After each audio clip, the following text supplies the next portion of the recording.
చెప్పి ఇప్పుడు వస్తే మా వాళ్ళు వచ్చింది మేము తంతా ఉన్నాం కాబట్టి మోడీ జడిసిపోయి చేశాడని చెప్పి చెప్పడానికి వాళ్ళు వాళ్ళు ఒక రకం కదా. వాళ్ళు ఉద్యమాలు లేకపోతే బతకలేరు కొన్ని పార్టీలు, దానికి మనం ఏం చేయలేం. అందుగురించే ఇప్పుడు ఈ దేశం నుంచి ప్రాబ్లం ఏంటంటే దేశానికి పట్టిన కొన్ని దరిద్రాలు ఉంటాయి. అవి పోవాలంటే ఏంటంటే కార్మికులు ముందు మేల్కోవాలి. వాళ్ళ వాళ్ళ ప్లాంట్ను వాళ్ళు రక్షించుకోవాలి. వాళ్ళ ప్లాంట్ను వాళ్ళు రక్షించుకోవాలంటే వాళ్ళ నిర్ణయాల్లో వాళ్ళ భాగస్వామ్యం ఉండాలి. నిర్ణయాల్లో యూనియన్ భాగస్వామ్యం కాదు ఉండాల్సింది. నెక్స్ట్ ఈ పోరాట సమితి ఈ రోజు కూడా ప్రజలకు చెప్పాల్సింది ఒక బాధ్యత ఏంటంటే పవన్ కళ్యాణ్ గారు వచ్చి వారం రోజుల్లో ఒక అఖిలపక్షం ఏమంటే వెయ్యలేకపోయినప్పుడు ఎందుకు మళ్ళీ దాని గురించి నిలదీయలేదు జగన్మోహన్ రెడ్డిని అనేది చెప్పాలి. నెక్స్ట్ జగన్మోహన్ రెడ్డితో అంటగాగిన కార్మిక సంఘాలు మాత్రం తప్పనిసరిగా బయటకు వచ్చి మాట్లాడాల్సిన అవసరం ఉంది. ఎందుకంటే బీజేపీ కార్మిక సంఘం కానీ, జనసేన కార్మిక సంఘం కానీ, టీడీపీ కార్మిక సంఘం కానీ నాతో వ్యతిరేకంగా లేదు. ఇంకా వ్యతిరేకంగా ఎవరు ఉంటారంటే కమ్యూనిస్టులు, వైసీపీ వాళ్ళు తేల్చుకునేయండి. రైట్. సత్య గారు ఎప్పుడు చాలా సౌమ్యంగా ఉంటారు, చాలా ఆచితూచి మాట్లాడతారు. మీరు డైరెక్ట్గా ఆ వీడియో చెంప చెల్లు మనిపించడం ఇలాంటి ఎందుకు ఈ ప్రస్తావన ఎందుకు తేవాల్సి వచ్చింది? అందుకనే కదా అంత పెద్ద ఎత్తున ఇది వైరల్ అవ్వడం, ఇది ఒక ఇష్యూ కింద మారడం జరిగింది. సౌమ్యంగా కూడా చెప్పొచ్చు కదా, ఏదో కొంతమంది తప్పు చేస్తున్నారు వాళ్ళందరినీ కూడా పక్కన పెట్టండి మనం కాపాడుకుంటామని ఆ చెప్పడం వేరు.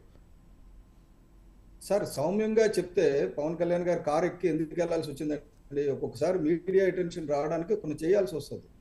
ఇప్పుడు ఉరి తీయమని చెప్పారు, ఇది వరకు బహిరంగంగా ఉరి తీయండి చంద్రబాబు నాయుడు అని చెప్పి జగన్మోహన్ రెడ్డి అనలేదా?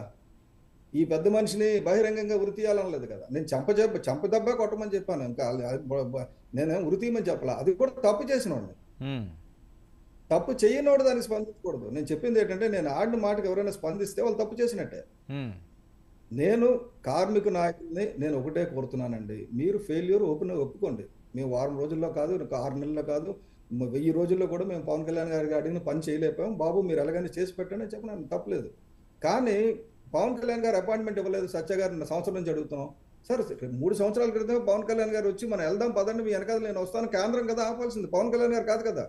మళ్ళీ పవన్ కళ్యాణ్ గారి దగ్గరికి వెళ్తే అర్థం ఏంటి?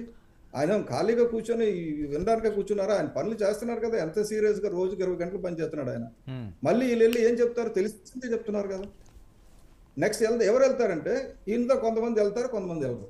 ఈ అఖిల పక్షం కూడా ఏమవుతుందంటే జగన్మోహన్ రెడ్డి వాళ్ళు కొంతమంది వెళ్ళరు. నేను పిలిచినప్పుడు అందరూ వచ్చారు, తలుపులేసి అందరూ నిజాలు మాట్లాడారు, నిర్వాసితులు నిజం మాట్లాడారు, మిగతా వాళ్ళు నిజం మాట్లాడారు.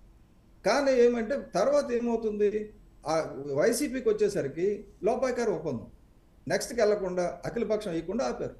సార్ అఖిలపక్షం వేయకుండా ఆపడం అన్నదే ఇప్పటి వరకు జరిగిన నష్టం.